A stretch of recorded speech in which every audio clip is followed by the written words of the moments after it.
अस्सलाम वालेकुम एवरीवन। उम्मीद है आप सब खैरियत से होंगे। Welcome to the post market session. आज के सेशन में हमारे साथ director share securities Mohammad Rizwan साहब मौजूद हैं। अस्सलाम वालेकुम रिजवान भाई। वालेकुम अस्सलाम। रिजवान भाई, आई गेस आज मार्केट में काफ़ी बेहतर मोमेंटम देखा। With N upside of 500 points market ने क्लोज करा।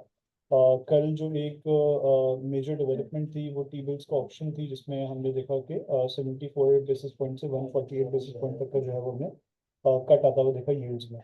उसके बाद आज सिक्लिकल्स में मेनली जो है वो शुरू में एक्टिविटी होती हुई देखी। तो आज की ओवरऑल एक्टिविटी और सब क्या है? देखिए, आज अगर मार्केट की कंट्रीब्यूशन की बात करें तो शुरू में सीमेंट सेक्टर में की वजह से मार्केट में अच्छी पॉजिटिव कंट्रीब्यूशन आई।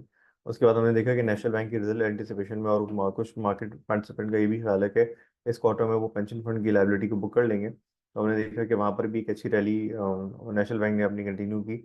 तो और उसकी रीज़न यही थी कि सिक्लिकल चलने की रीज़न ये थी कि अगर जो ऑक्शन के अंदर आपके रेट काफ़ी सिग्निफिकेंटली ड्रॉप हुए हैं 3 महीने के टेन्योर और साल भर टेन्योर में, उसकी वजह से हमने वहाँ बेहतरी देखी। और इसके अलावा हमने देखा कि यहाँ पर जो है इसमें भी पॉजिटिव मोमेंटम कंटिन्यू हुआ नेशनल बैंक की खबर पे। तो ओवरऑल जो है ना, हमने ब्रॉडर पार्टिसिपेशन देखी बहुत अरसे के बाद सीमेंट में भी और कुछ बैंकिंग स्टॉक्स में भी। मेनली अगर सीमेंट सेक्टर के हवाले से बात करें तो कल हाउसिंग स्कीम की अनाउंसमेंट हुई थी। उसके बाद भी थोड़ा सा हमने इंटरेस्ट आता हुआ देखा था ओवरऑल आज। और अगर हम आज और कल की बात करें तो कल ठट्टा सीमेंट का रिजल्ट आया था, उसमें भी जो है थोड़ी एक्साइटमेंट, उसकी वजह से भी थोड़ी एक्साइटमेंट हुई थी ओवरऑल सेक्टर के अंदर। आज चिराग सीमेंट का रिजल्ट भी काफ़ी बेहतर था।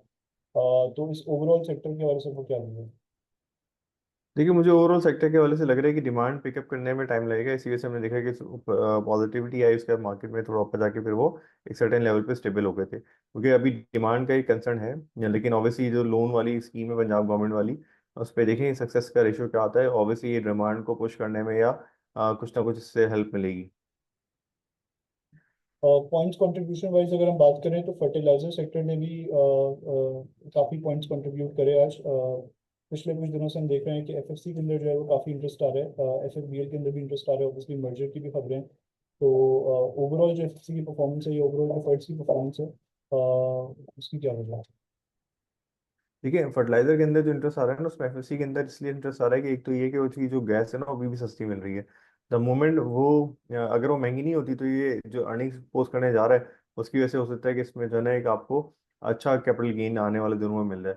और मर्जर के बाद जो सर्वाइविंग एंटिटी होगी एफएससी और एफएबीएल की, उसमें लाइकली होगी एफएससी सस्टेन सस्टेन करेगा अपनी पोजीशन को और एफएबीएल मार्ज हो जाएगा। तो उसके बाद जो सर्वाइविंग एंटिटी है वो भी बहुत बड़ा जाइंट होगा कि 60% मार्केट शेयर को कैप्चर करोगे फर्टाइजर का। तो ये दो रीजन इसके से मैंने देखा कि इसमें एक्टिविटी अभी भी कंटिन्यू होती हुई हमें दिखी, और आने वाले दिनों में भी क्योंकि क्वार्टर का ऑलमोस्ट एक महीना रह गया और गैस प्राइस अभी भी वहीं पर है। और अगर ये प्राइसेस साल सवा साल रह जाती हैं तो मेरे ख्याल है एफएससी आराम से 40-45 रुपए की अर्निंग कर रहा होगा। बिल्कुल।